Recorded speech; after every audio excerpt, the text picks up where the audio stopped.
I'm going to rate the first solo albums of David Crosby, Stephen Stills, Graham Nash, and Neil Young. So coming in at number 4 is Graham Nash. I just got this last week. I never had it before.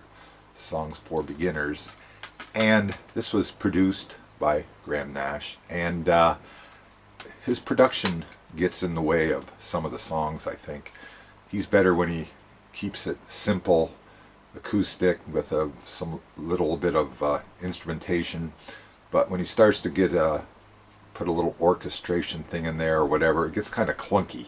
And some of his lyrics can be real hokey. Like he actually has a lyric that goes, I have to put it down here somewhere. It's had the sand till the Sandman had done with you, and that's the Sleep song, I think it's called. But kind of hokey. I mean, it's okay. I put it in at number 4. And number 3, I would rank Neil Young's first solo album. I mean, I'm the big Neil Young fan. I was right up until the early 80s. But from Buffalo Springfield till the early 80s, I was all the way in with Neil Young. His first solo album, it's kind of depressing in a lot of ways. There's a little bit of rock, hinting at what he would do later, The Loner.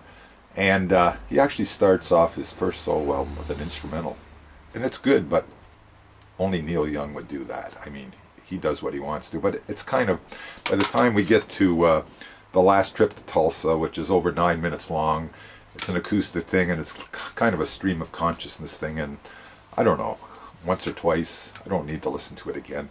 So number 3, Neil Young's first. Then I'm going to go with number 2 with Stephen Stills' first solo album. And they all have a part in production on these albums. And the same with Stephen Stills' album. There's a few songs that have a lot of too much orchestration, and it just kind of kills the song. Although Love the One You're With is a great song, and he has Hendrix on one song and Eric Clapton on another song. So all in all, this is a good album. I mean, it's listenable, but there are a few songs here. Go Back, or what's it called, To a Flame, which gets kind of overblown, and We Are Not Helpless, which has got a great rhythm to it and everything, and a good melody, but then it gets into this big orchestration thing, which kind of drives me crazy. But anyways, so number 1 out of all their first solo albums is David Crosby's If I Could Only Remember My Name, and I think this is a great album.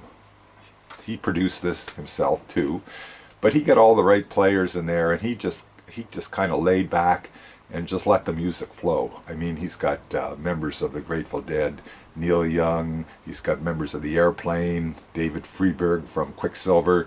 He got all the right people in there and didn't overblow this album. It's just kind of off the cuff and very David Crosby. So I would rate this one by far number 1.